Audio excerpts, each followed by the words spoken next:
Dear Adam, Jamie, Carrie, Tori, Grant. Today is March 7th, 2016, and I just had the bittersweet pleasure of watching your final episode of MythBusters and the reunion show.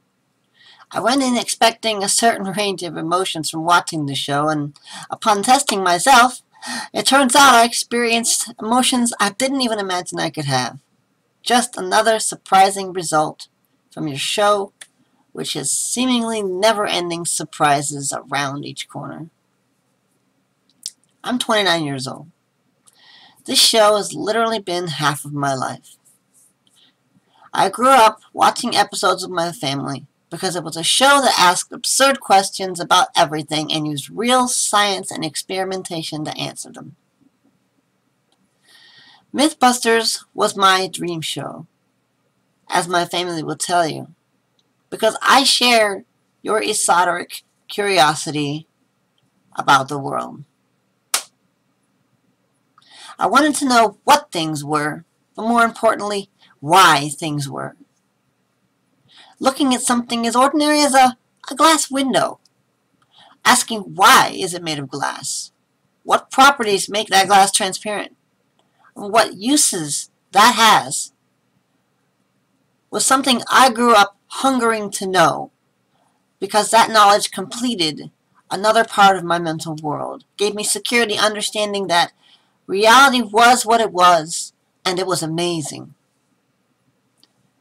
You continued to provide that for me through a tough period of my young adult life, during which my parents divorced and I didn't complete college fully in the way that I had thought I was always going to do.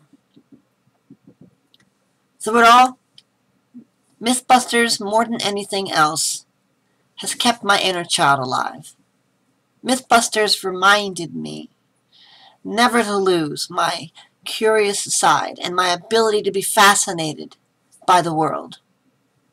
I pray that I never lose my intrinsic urge to ask why the world works the way it does, and, more importantly, questioning whether it can be done better. The heart of the show, and indeed the heart of rational learning and thought, was summed up best, I believe, in Adam's most famous quote: "I reject your reality and substitute my own."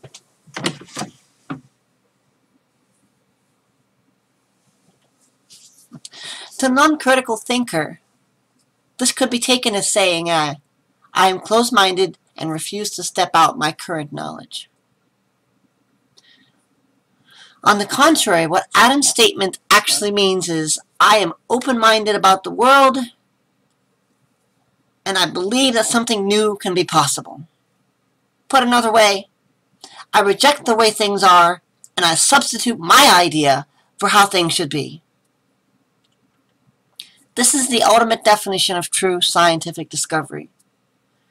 All of mankind's intellectual and scientific advancement has occurred because people didn't accept the reality that they were told and substituted their new ideas as a framework around which to understand reality as they perceived it.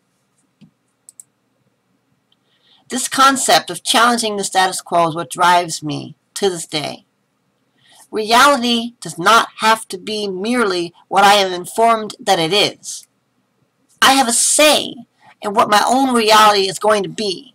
And if my reality is something new, I have the power to make it happen, provided I stand on the fundamental principles of the scientific method and refuse to give up.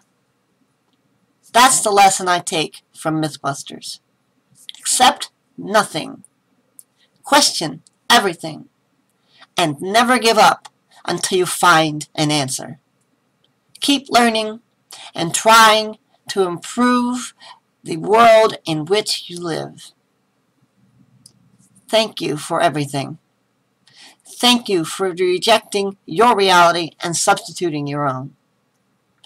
It was an entertaining ride to discover that fact is truly stranger than fiction, and that a full life is spent learning, growing, and helping others to learn and grow with you.